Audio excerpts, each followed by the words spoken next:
Was fasziniert uns an ihm? Was hat ihn zu der Person gemacht, die er heute ist? Was bewegt Menschen dazu, ihn zu hassen, ihn zu besuchen? Metal-Leute und willkommen.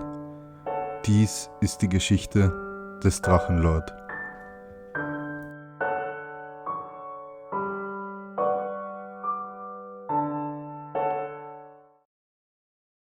Am 1. Oktober 2018 erzählte Rainer, nun einen neuen PC zu haben, dass er es geschafft hatte, die Daten vom alten PC zu retten und kündigte neue Folgen von 4 Drachen an.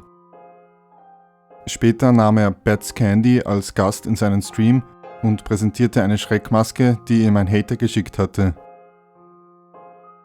Am 2. Oktober war Rainer in Halloween-Stimmung und schminkte sich live im Stream. Dann berichtete er, beim Steuerberater gewesen zu sein, seine Steuern allerdings selbst zu machen, um Geld zu sparen. An diesem Tag erschien auch ein Video, in dem Rainer seine Popcornmaschine vorstellte. Am 3. Oktober schrieb er einen Blogpost darüber, was er sich so alles für den Halloween-Monat Oktober vorgenommen hatte. Auch schminkte er sich wieder im Stream. So. Und es hat nichts mit Schwul zu tun, sondern das ist ein bisschen so Halloween-Schminke gerade, absichtlich so.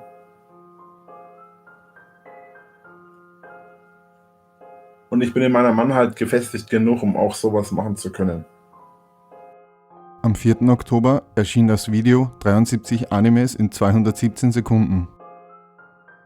Der Juno-Stream begann damit, dass Rainer in seinem Zimmer aufräumte, staubsaugte und dann Halloween-Dekoration anbrachte.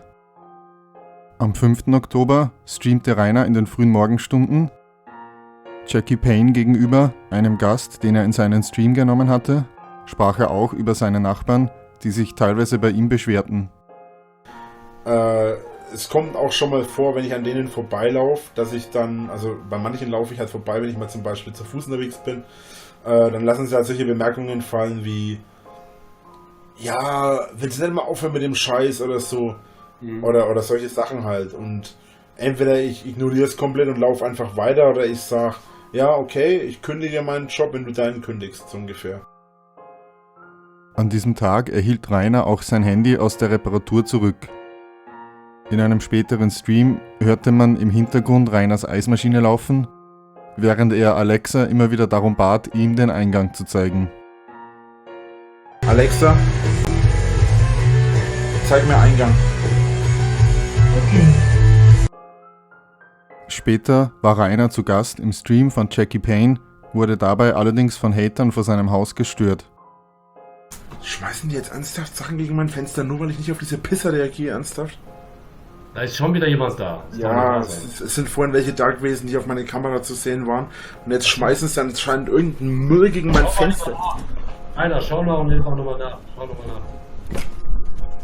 Wichser. Bin gleich wieder da. Kein Problem, kein Problem. Also wenn ihr rumgehatet werdet, ich schmeiß es sofort raus. Komm gleich wieder. Es ist krass, ja. Oh, was war das? Alarm. Das ist meine Überwachungskamera gewesen. Am 6. Oktober streamte Rainer auf Twitch, obwohl sein alter Account eigentlich gebannt worden war. Allerdings war der Stream begleitet von allerhand technischen Problemen. Muss der ausgerechnet jetzt das machen? Den ganzen Tag ist er ruhig und jetzt geht er ab, Alter. Wo ich das Fenster aufgemacht habe. Nein, entschuldigt. Ich kann die Qualität nicht runterstellen, während ich hier mitten im Game bin. Wie oft noch? Ich bin mitten im Ranking, Leute. Ich kann doch nicht mitten im Rank einfach aus dem Spiel gehen. Wenn ich nicht zufällig irgendwann in den nächsten Monaten ultra viel Kohle verdiene, wird das in den nächsten paar Monaten nichts, weil ich zuerst meine Fenster machen muss und jetzt schauen muss, dass ich mein Auto zulege. Und erst dann steht die Glasfaser an. Nicht lange nach dem Ende des Streams wurde auch der von Rainer neu erstellte Account gesperrt. Im Juno-Stream forderte er Alexa wiederholt auf, ihm die Überwachungskamera zu zeigen und behauptete, dass seine Internetverbindung so langsam sei, da sie von einem Hater manipuliert wurde. Am 7. Oktober schrieb Rainer um 3:14 Uhr einen Blog-Eintrag, in dem er sich darüber beschwerte, dass Hater wieder einmal mitten in der Nacht vor seiner Tür standen, und untermauerte seinen Standpunkt mit Zitaten von Shakespeare und Eragon. Die nächtliche Konfrontation wurde auch teilweise von den beteiligten Hatern aufgezeichnet und veröffentlicht. Ihr seid erbärmliche Wichser und nicht mehr, nicht weniger. Und ihr werdet nie mehr sein, Alter. Halt die Fresse und nenn mich nicht so. Du hast nicht ansatzweise Recht, mich überhaupt anzusprechen. Rainer Winkler. Ich weigere überhaupt in der gleichen Region zu sein wie ich. Du kleiner Wichser, Alter. Winkel. Das Land gehört. Mensch, halt die Fresse, Alter. Haut ab. Wir kommen hier zur Ruhe und sehen her. Aber Was seid ihr für Wichser? Aber du bist doch unbesiegt. Was, du Wichser? Am 8. Oktober war der Juno-Stream wieder vom langsamen Internet geplagt. Daraufhin folgten 2 Gaming-Streams auf YouTube. Am 9. Oktober sprach Rainer im Stream über seine Abonnenten. So arg viel hilft mir das gar nicht tatsächlich. Wenn ich weniger Hater hätte, hätte ich wahrscheinlich auch mehr Abonnenten. Ich meine, schaut mal die Größenordnung an, in der ich bekannt bin. Mich kennt mittlerweile fast ganz Deutschland oder zumindest halb Deutschland mindestens. Und wie viele Abonnenten habe ich? Nicht einmal 79.000 mittlerweile mehr.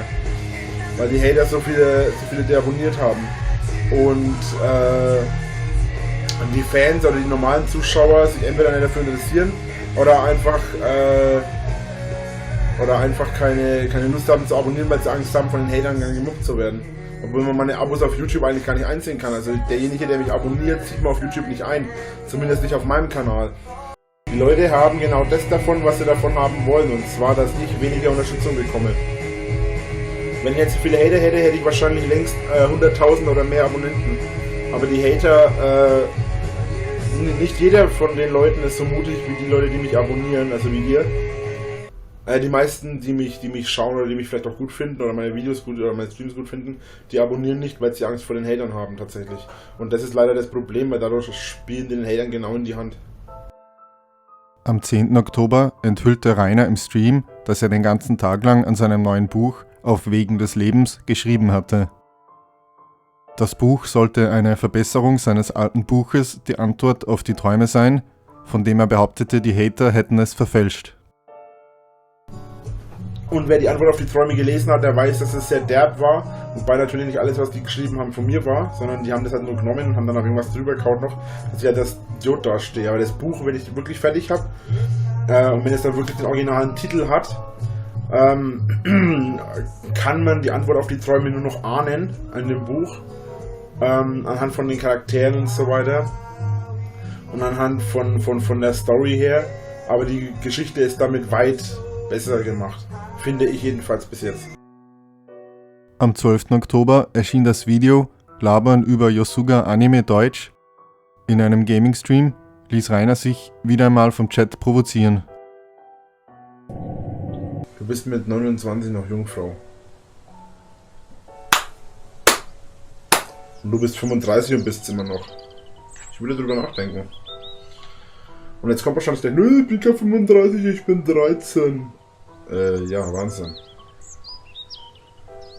Dann brauchst du mir nicht vorwerfen, dass ich Jungfrau bin, wenn du noch 13 bist. Dann wünsche ich euch jetzt eine gute Nacht. Macht keinen Blödsinn. Und wir werden den Stream an dieser Stelle jetzt mal beenden. Ich werde jetzt den Abonnenten-Chat reinhauen, weil ich habe keinen Bock, mich jetzt beleidigen zu lassen die ganze Zeit, weil ich ach so schlecht bin und weil ihr immer alle ach so lieb seid und ich bin immer derjenige, der nur Scheiße baut und der nur Mist macht und der nicht spielen kann und was weiß ich. Und deswegen sage ich euch jetzt deutlich hier und jetzt, so wie immer, ihr solltet vielleicht mal ernsthaft darüber nachdenken, ob ihr den richtigen Kanal abonniert habt oder Zuschauer den Kanal verfolgt. Also den richtigen. Weil offensichtlich ist es nämlich nicht der Fall. Denn wenn ihr den richtigen Kanal verfolgen würdet, dann würdet ihr definitiv auch nicht die ganze Zeit euch beschweren. Also solltet ihr vielleicht mal darüber nachdenken, ob ihr euch nicht doch einen besseren Kanal zulegen könnt. Ihr seid zu dritt gewesen gerade und habt es nicht auf die Reihe gekriegt, 3 Leute zu bannen. Also, da weiß ich auch nicht. Ist ja auch egal. Auch wurde an diesem Tag von Besuchern Rainers Sicherheitssystem, bestehend aus Kamera und Warnschild, dokumentiert. Am 14. Oktober streamte Rainer in den frühen Morgenstunden und wurde vom Chat für seinen Nagellack verhöhnt. Kein Nagellack für Männer. Alter, was bist denn du für ein 1990, also 1900er, Alter? Was bist du für ein 19er? Ja, was bist du für ein 19. Jahrhundert, Alter? Bist du aber nicht genug gefestigt in deiner Mannheit, dass du Nagellack bei Männern nicht akzeptierst? Diabetes. Leute, könnt ihr mal aufhören, so einen Schwachsinn zu erzählen, Alter? Mal abgesehen von meinem Übergewicht bin ich kerngesund, meine ich. An diesem Tag erschien der Blog-Eintrag Blickwinkel auf die Welt, in dem Rainer über die Augen als Spiegel der Seele schrieb und ein Foto von seinen Augen eingefügt hatte. Daraufhin streamte er mit Hut auf YouNow. Am 15. Oktober streamte Rainer morgens und machte sein Sofa für ein verdächtiges Geräusch verantwortlich.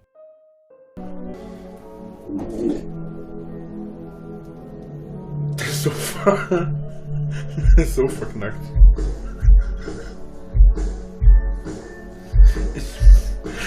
Alter, das ist peinlich, entschuldigt. Ups.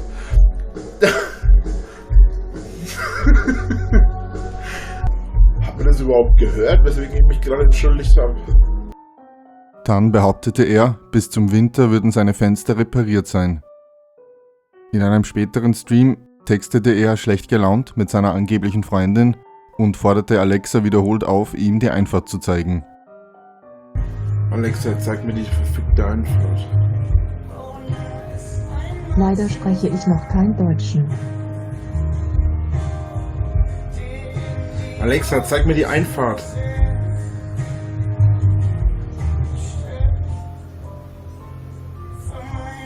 Was will jetzt die Alexa im Schlafzimmer? Alexa, zeig mir die verfickte Einfahrt.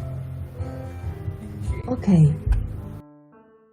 Daraufhin erschien der Blog-Eintrag Liebesschmerz, dem zu entnehmen war, dass sich Rainers Flamme für einen anderen entschieden hatte.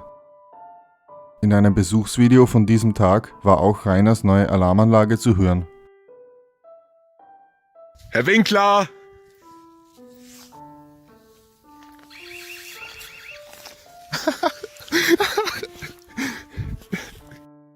Auch behaupteten die Hater, Böller für andere Hater in der Nähe von Rainers Haus versteckt zu haben. Als Rainer am 16. Oktober streamte, kam es zu ungewohnt hohen Spenden und er begann darüber nachzudenken, sich einen Pickup-Truck zu kaufen. Das sollte jetzt ja die Anspielung sein, ist mir bloß bei Pickup gerade eingefallen. Ich vergesse auch immer den Begriff Pickup. Ich sage immer Ford Raptor und dann müssen wir, was war da jetzt der Raptor wieder? Also auch ein Pickup. Und das ist einfach mal so ein Monster. Stell dir mal vor, ey, die Hater stehen da vor der Tür und ich komme mit so einem Monster rausgefahren, ey. Vor allem, da reicht ja schon das Anlassen und die rennen. Aber generell, aber mal ohne Scheiß, ohne Scherz. Also Raptor wollte ich schon lange einen haben. Ursprünglich wollte ich immer kleine Autos fahren, also mein Ford Fiesta war ja das erste Auto. Da wollte ich nie ein größeres Auto haben, oder nie ein besonders größeres. Ja, den habe ich in schwarz. Was? Ernsthaft? Du hast einen Raptor? Alter. Geile Karre, ey. Aber das ist ein Schluckspeck wie Sau, oder? Also ich könnte mir den vielleicht irgendwann, wenn ich mal ein bisschen was zusammenspare und jetzt, ich bin ja momentan dabei, meine ganzen Schulden abzuarbeiten, die ich mir in den letzten Jahren gemacht habe, weil ich mich halt wirklich darauf versteift habe, YouTube zu machen und das zu reißen. Habe ich mir ein paar Schulden gemacht, die arbeite ich jetzt momentan ab. Und wenn ich den abgearbeitet habe und dann nochmal ein bisschen Geld sparen kann, dann will ich hergehen und will mir auch ein Auto kaufen. Raptor könnte ich mir wahrscheinlich auch leisten, weil so monstermäßig teuer sind die ja gar nicht. Im abendlichen Stream hörte Rainer Heintje und ließ sich wieder mehrmals von Alexa die Einfahrt zeigen. Als er erklärte, sich eine blonde Perücke bestellt zu haben, implizierte jemand im Chat, dass Rainer trans sei. Ich bin ja gespannt, wann meine Blondhaarperücke kommt, dann sitze ich hier als Blondine mit so langen Haaren. Da müsste ich mir eigentlich noch einen blauen oder roten Nagellack oder so besorgen. Roten Nagellack, roten Lippenstift, irgendwie sowas, vielleicht noch Wimperntusche. Oh Gott. Die Trans-Staffel kommt echt. Nein, ich bin keine Trans, ich habe auch nicht vor, zu werden. Ich hasse diesen Begriff. Ich bin nicht süß. Also ich hasse den Begriff auf mich bezogen. Ich bin nicht süß, ich bin überlöbig. Dann kündigte Rainer an, wegen seiner Freundin mit dem Rauchen aufzuhören. Letzte Kippe, Freundin mag nämlich nicht, dass ich rauche, also rauche ich auch nicht mehr. Ihr seid Zeuge, meine letzte Kippe. Moment. Ja, letzte Kippe. Anschließend war er als Gast in Jackies Stream und sprach dort über Echsenmenschen. Denkst du, das Gefühl, du hast, du bist einer von dir, fühlst du dich so als Echsenmensch oder eher schon sagst du, ich bin ein normaler Mensch? Wie fühlst du dich eigentlich so wirklich? Dazu muss man natürlich sagen, wie gesagt, König und so der Echsenmenschen. Ne? Also ich habe halt, ich habe ja wie gesagt, ich habe ja mehr als 7000 Jahre auf dem Buckel. Und da spielt es irgendwann keine Rolle mehr. Ja? Wie gesagt, ich habe 500 Jahre geherrscht und so. Und ich habe so viel gesehen, so viel erlebt. Da gibt es eigentlich keinen wirklichen großen Unterschied zwischen Mensch und Echsenmensch. Ja? Also klar, ich habe natürlich auch die Form dann. Und das Geschlecht der Drachen ist ja ausgestorben. Also es gibt ja quasi nur noch mich. Ich bin der letzte von den Drachenmenschen. Also die ja quasi die Könige der Echsenmenschen waren. Auch verfasste Rainer einen Blogpost über sein Buch, an dem er zu dieser Zeit schrieb. Daraufhin erschien am 17. Oktober das Video Vlog-Thema heute mein Buch Vlog. Ja, ich bin jetzt auf 130 Seiten, habe heute jetzt eigentlich nur den Tag damit verbracht, dass ich das Buch überarbeitet habe. Also so von vorne nach hinten nochmal durch. Ich bin jetzt im Kapitel 3 an einer Stelle, die ein bisschen ärgerlich ist. Da komme ich nicht ganz so voran, wie ich möchte. Das liegt nicht daran, dass mir die Geschichte nicht gefällt oder wie es geschrieben ist oder so, sondern das gefällt mir sogar gut. Das Problem ist nur, dass man nicht weiß, ich glaube, das darf man so nicht schreiben, rechtlich gesehen. Im Stream warf Rainer eine Flasche Schwipschwapp, die er ausgetrunken hatte, einfach hinter sich auf den Boden. Verdächtige Geräusche schob er erneut auf sein Sofa. Das Sofa knackt aber, ey. Entschuldigung. Ich bin eine Riesensau, ich weiß. Der hat doch gerade ordentlich einen... Bist du ruhig, ey? Das war's doch keiner, Mensch! Am 18. Oktober erschien das Video Hey Paluten. Darin berichtete Rainer, dass er Fanpost bekommen hatte, die eigentlich für den YouTuber Paluten bestimmt gewesen wäre. Dies hatte Rainer allerdings erst gemerkt, als er die Post bereits geöffnet hatte.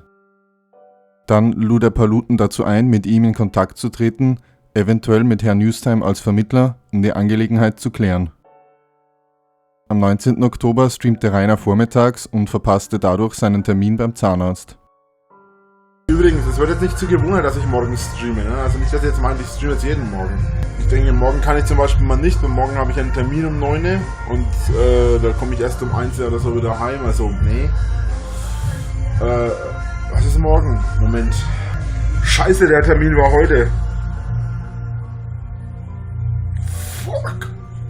Hä, wieso hat mich mein Termin früher geweckt, Alter? Warum hat mich kein Termin... Warum hat mein Terminkalender keinen Eintrag gehabt, Alter? Fuck, der Termin wäre heute gewesen. Na super. Nachher anrufen, dass ich den verpennt habe. Ach Mann, ey, leck mich doch. An diesem Tag wurde für das Gemeindegebiet Emskirchen vom 19.10. um 18 Uhr bis zum 21.10. um 18 Uhr ein Versammlungsverbot erlassen. Dabei handelt es sich um eine Maßnahme, die das von Hatern angekündigte Schanzenfest 2.0 am 20. Oktober verhindern sollte.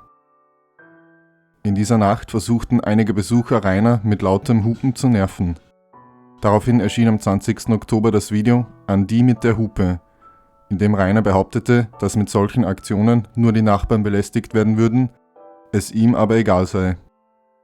Das angekündigte Schanzenfest 2.0, auch Schanzenherbst genannt, fand nicht statt. Die Polizei war mit Unterstützungskommando, Hundestaffel, Bereitschaftspolizei und etlichen Streifen präsent und konnte so die einigen wenigen Hater, die tatsächlich gekommen waren, aufgreifen. Allerdings kam es zu einer Razzia im Roten Herz in Emskirchen. Anscheinend hatten Hater die Monopoly-Version Metopoly gespielt und jemand hatte das Spiel auch verkauft. Im Großen und Ganzen verlief der Tag allerdings ruhig und Rainer konnte abends ungestört streamen. Boah, ich hab gepupst. Oh. Erstickungstod. Oh. Boah, ey, scheiße stinkt, ey. Ohne Entschuldigung. Oh, shit, der riecht mir sogar mit so schlimm, ey. Und es will schon was heißen, Mann. Schließlich postete er auch den Link zu seiner Amazon-Wunschliste auf seiner YouNow-Pinwand. An diesem Tag erschien auch die Dokumentation Emskirk Looking for Dragons von Iskar Knight auf YouTube. In dieser wurden einige Hater und Besucher, die rund um Altschauberg angetroffen wurden, interviewt. Wie viele Hater wirklich beim Schanzenherbst vor Ort waren, ist nicht genau bekannt.